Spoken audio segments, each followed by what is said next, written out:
Hello my dear friends, welcome back to another very exciting Star Wars news update. It is I coming at you once again, your favourite galactic hostess, Star Wars Meg. And today we have something so unprecedented, but very exciting. Our first official look at the Mandalorian and Grogu. This is part of a wider announcement that the Mandalorian and Grogu ride at Galaxy's Edge is opening the same day as the movie. A retheming of Smuggler's Run to coincide with the narrative of the Jon Favreau movie. And this comes from the official Disney Parks Twitter page, or I suppose now it's called X. But whatever you want to call it, 1 month out from Star Wars Celebration, the hype for the upcoming Mandalorian movie by Jon Favreau, May 22nd, 2026, has begun. After so many random leaks and rumours, we finally have something official, and it's rather whimsical. But the official photos confirm we're returning to a fan favourite location, a Delphi base, and it makes a lot of sense. The D23 footage showed us Zeb Orrelios is back, of course originally from Star Wars Rebels, but he also cameoed in The Mandalorian Season 3. And this also suggests Carson Tavra is back, who is the person who convinced Mando to be a Ranger of the New Republic.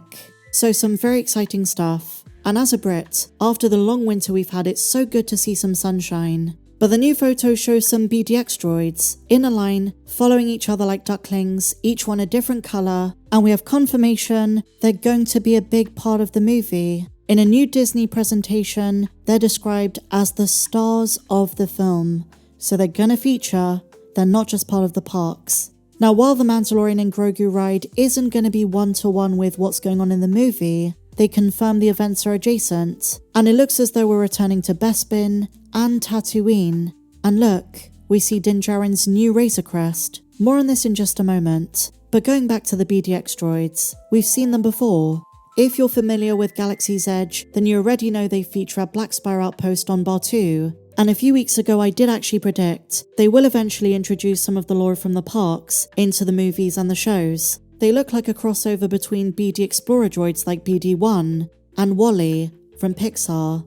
And it's good to see them marketing the upcoming Star Wars movie this soon. Like I say, I wouldn't be surprised if at Star Wars Celebration we get our first official public teaser trailer. Now it's worth saying this droid design has existed since 2023. During development, the 3 BDX units were jokingly named after the Disney triplets Huey, Dewey, and Louie.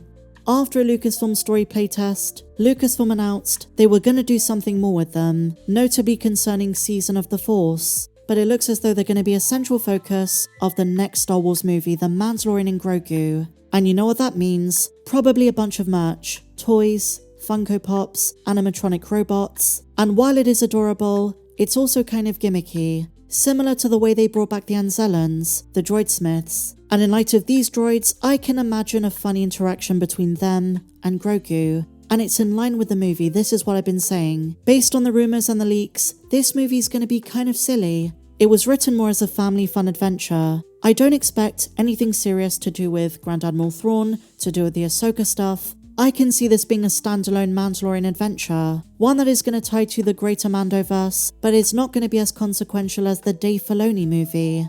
Based on things I've heard, do not expect this to be Heir to the Empire. It isn't. Does that mean it's going to be bad? No. But I really think we have to have realistic expectations, especially in light of what Jon Favreau said. A couple of years ago, he said he was writing The Mandalorian Season 4. While that never came to fruition, I think it became the movie.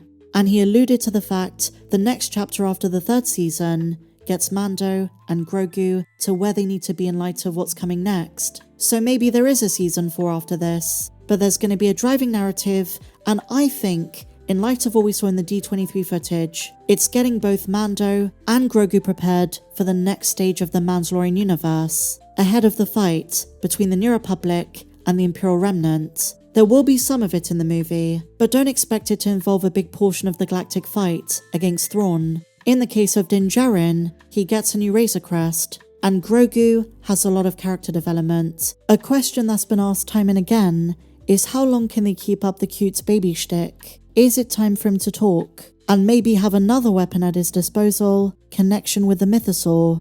I would say the best approach for this movie is not over-speculating.